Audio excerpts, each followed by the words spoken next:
Welcome back to Showtime with Vin and Dave. Vin Ebenau, Dave Cross, and with you. And you know what, Dave? We've been talking about giving people some ideas, different things to do, indoors, outdoors, Absolutely. rainy days, hot and humid days.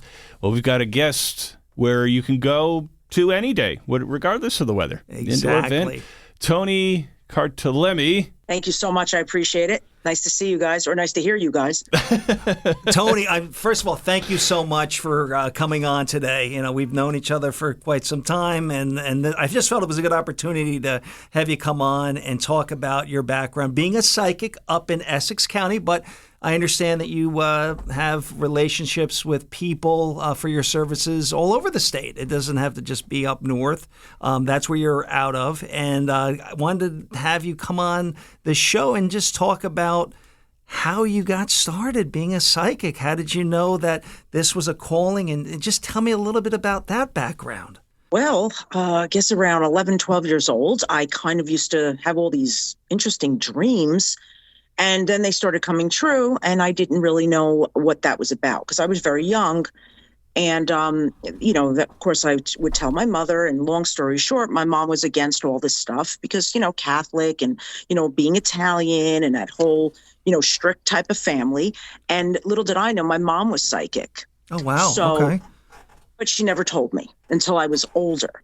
So these dreams started, a lot of different things. A lot of people that had passed would come to me in my dreams, asking, where's the light? Just crazy things. And as a young person, I was a little freaked out. I'm not going to lie.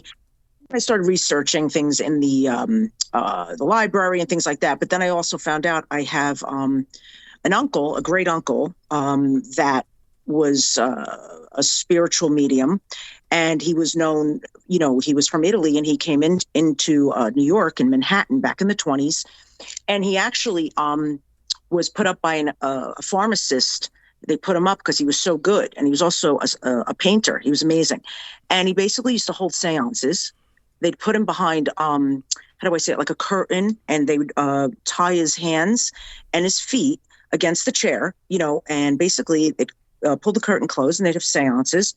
And the spirits would come through, and he would messages. Yeah. And I didn't know this. And Sir Arthur Conan Doyle, who wrote the Sherlock Holmes stories, really loved him, was fascinated by all this spiritual things. So he wrote about him in one of his books. And basically then Houdini got wind of it. And Houdini did not like that because he was the only person that was doing that at the time. So he was trying to prove that he was trickery and fraud, but he wasn't. But it got a little hairy back then because, you can't prove you this and that. But a lot of people were starting to go to my great uncle. And it was pretty interesting because he tried to set him up, Houdini, tried to set him up and say that he wasn't real, but he was. And all the spirits would come through, and all these people started gathering around and coming to all these seances. So I didn't know this was my background until my mom finally decided to give me a heads up. So this was a wild thing. And now that I know this, I know where I got this. So basically, this is a God-given gift. I was literally given this gift. I mean, I never knew, but my mom finally shared it with me, and here I am, and this is what I do. So walk me through it. Walk me through what a process is. Somebody comes to see you. What happens? Like, they come to you, sit down, and what is the process, and what do you typically see? Or are there certain subjects or different things that you're looking to cover, or is it based on what the person wants to find out that hopefully you can provide some guidance with? I usually, of course, get a little insight, like, of course, their name, of course, and if they needed to reach somebody that has passed, a loved one, and I kind of ask them that, and if there was anything that they really needed to know, help them through. Maybe they're going through a heartache or a heartbreak of a loved one passing, or sometimes people leave their lives, a divorce or whatever. And basically, I find out that little bit of info.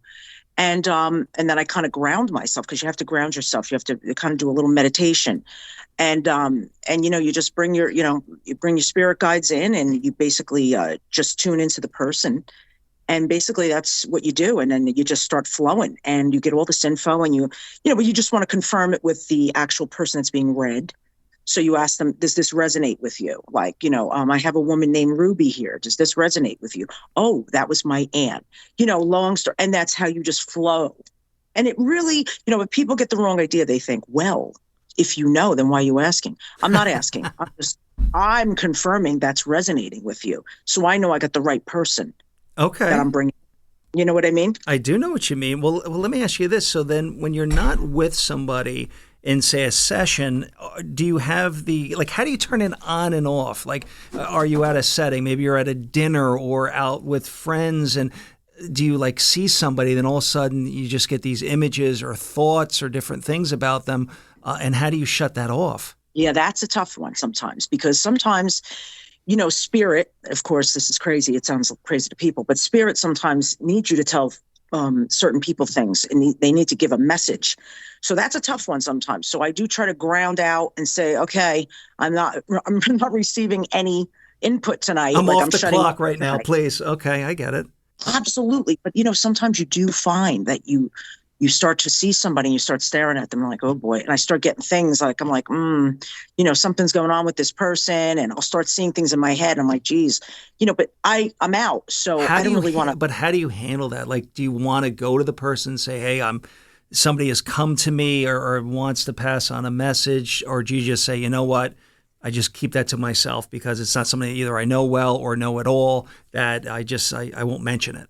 Well, there's been situations where I would actually go up to somebody and just start talking to them and feel them out first, if I really felt a need to give this message to them. Okay. And then I would ask, if they, kind of just feel them out, and if they basically are interested in, they're spiritual and this and that, then I'll relate that message. I'll relay the message to them. But if they're not, then I kind of just shut it and walk away, because you just know people are, back in the day, this was a, taboo. People thought you were a witch. They would hang people. They would hang the witches. This is like something bizarre. So for me, I still respect people's boundaries and privacy. I don't just, abruptly go up to people and just say, hey, I'm picking up a dead person around you. And, he wants to say something. No, I can't do that. It's just not. It's okay. Out of respect too, you just don't do that. But, it could be tough sometimes, because sometimes spirit is like, I need you to tell somebody this. And it's like, and I get these things and I'm like, geez, do I say something or do I not? And then I just kind of just shut it sometimes. I have to. Now, do you always sense things around most people, or are there situations where there just isn't any sort of anything coming to you, or most cases there's something to relay or something that it comes to you from this person? No, I don't always pick up on everybody. Especially, there's a lot of people that are very closed off in life in general. So they're not, forthcoming. They're not, warm and fuzzy. So they don't open for anybody in life in general. So those people I don't resonate with, because I won't pick up things. But then sometimes spirit will say, it'll nudge me. Like, I'll literally get nudges and I'll be like, geez. And so what does that feel like when you get a nudge? Like you may be speaking to somebody or with a group of people, and then all of a sudden you just get this quick feeling or this quick thought. Is that how that works? Yeah, it's a thought. But if it keeps popping in, I know it's something that needs to be said or handled. And sometimes that's tough, again, because like you said, saying that somebody that's not open to it, they won't really want to hear it.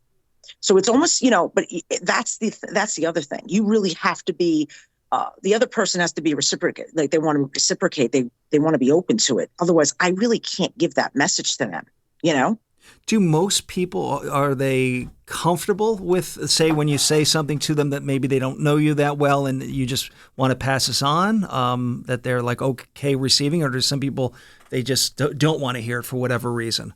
Yeah, I've had that. I've had people not really forthcoming to me. Okay. Like, oh, no, I don't believe in that. And I go to church and that's against God and Jesus. And I'm like, no, I understand that. I'm totally about that, because I'm spiritual. I believe in God. I pray, and I might not live in church, but I do believe in God. I was brought up that way. But some people it's so taboo, and they freak. They think it's the devil. Okay. They do. And it goes against, they feel that if you believe in that means that you walk with the devil. Like, that's old school, but some people still believe this, especially the old Italians do. Or Catholic, And I don't roll like that because I believe still what I was brought up with. I just don't, I'm very spiritual. There's a spiritual side of me, and this is what I have. This is a gift from God because I help people with this. I don't, try to push it on anybody, but if I like to help people, I like to help them get on with their lives if they're brokenhearted over a passing of a loved one, things like that. So it's something that I really feel that the gift is to help. And that's what I feel, that's my feeling about it. That's how I live it. Do a lot of people look for it as an opportunity for like closure, or like they just feel that there was something that wasn't said and they're hoping that there's some sort of connection that they can have that closure or understand what is going on the other side type of thing? Absolutely. I get people that need to know that the person that has passed, their loved one, is okay. That's mostly the big thing.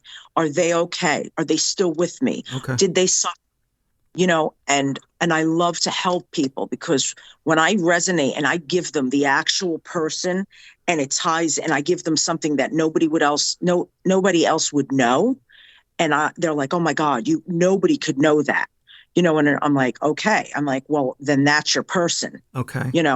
And they're like, oh my God, are they okay? I'm like, they're totally okay. And then they'll show me other things to let me know, like they'll show me something in the house that they're next to, or, they'll show me a chair, or they'll show me an actual picture on a mantle. They'll show me different types of things that'll resonate with the person that has lost a loved one. And then they'll know that loved one is still with them in spirit, not on the earth plane, but physically, if they talk to them, if they can, maybe get a message from them somehow. And that's the way that works. And it's really beautiful because people cry and they lose husbands and mothers and, and whatever, brothers, sisters, uncles, whatever. And it's such a beautiful thing because it gives them that peace to know that they're okay.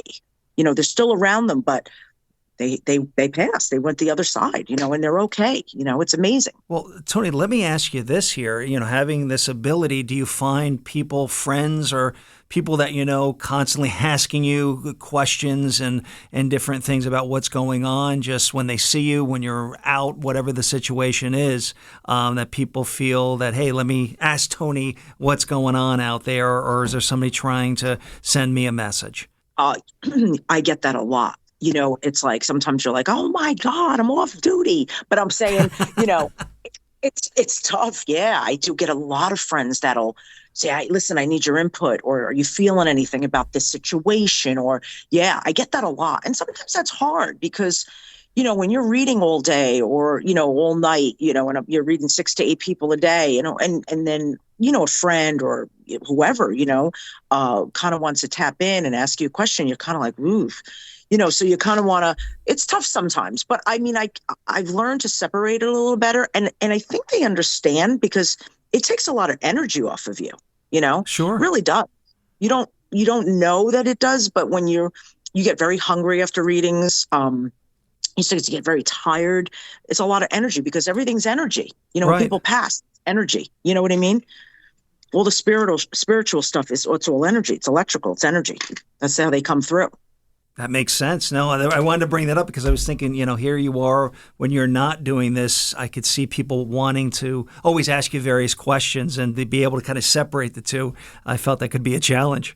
Yeah, it could be tough sometimes. And, and I hate to say that because I do have a lot of great, great people in my life, but sometimes I'm just like, I'm beat up. Come on. I just need, let me be. I need to breathe, yeah, let me be. That's actually a good one. Yeah, you ain't kidding. But sometimes, they get offended like, oh, but you could read this one. I know that's hard. But, hey, you can only do the best you can. Exactly. And and I don't want to be offensive because I'm not that kind of a person. I'm a loving, caring person. Sure. So I would never mean to anybody. But in the same token, I need to chill out too sometimes. Absolutely. Toni, before we wrap up, please let our listeners know how they could reach out to you to do a reading or to do different things that you provide. Or actually, maybe just let us know exactly what you can do for people and how they can get a hold of you. Okay, great. I do read through Zoom, okay, and I do read people out of state through Facebook Messenger. My email, a lot of people reach me through email, is tcartel65 @gmail.com, and that's TCARTEL VINRTEL65 @ Gmail. You could also reach me by text or phone, 201-951-7758. And again, I do read over Zoom, through Zoom, whatever, Facebook Messenger. I have a lot of people out of state. And basically you can reach me that way. And I do house parties, 5 to 6 people at a time and things like that. So you can definitely reach me that way and, get in touch with me and we can definitely set something up. And I'd be more than happy to help whoever needs to reach out. Toni Cartelemi, thank you so much for being here today and sharing this with our listeners. I thank you so much. It's wonderful. It was wonderful seeing you guys, and I appreciate it. Stay well. Thank you again. Thank you, Toni. Have a great day. More Short Time with Vin and Dave right after this on 94.3 The Point. Hi, this is Christy Pierce-Rampone, former U.S. women's soccer team captain, Olympic gold medalist, World Cup champion, and Point Borough High School alum. And you're listening to Short Time with Vin and Dave on 94.3 The Point. Tune in for some real conversation with Dave and Vin. You don't want to miss this. Whether you're in the early stages of investing, getting ready to retire, or planning your estate, you need a financial planner who will guide you on a clear path with honesty and transparency. Shoreline Wealth Management understands that you are more than your money, and they strive to help you realize your best life as they align your finances with your goals. Best of all, Shoreline's straightforward approach will include you in the process. Shoreline Wealth Management is your financial anchor. Visit shorelinewealth.com for more information. Shorelinewealth.com. Securities offered through LPL Financial, member FINRA SIPC.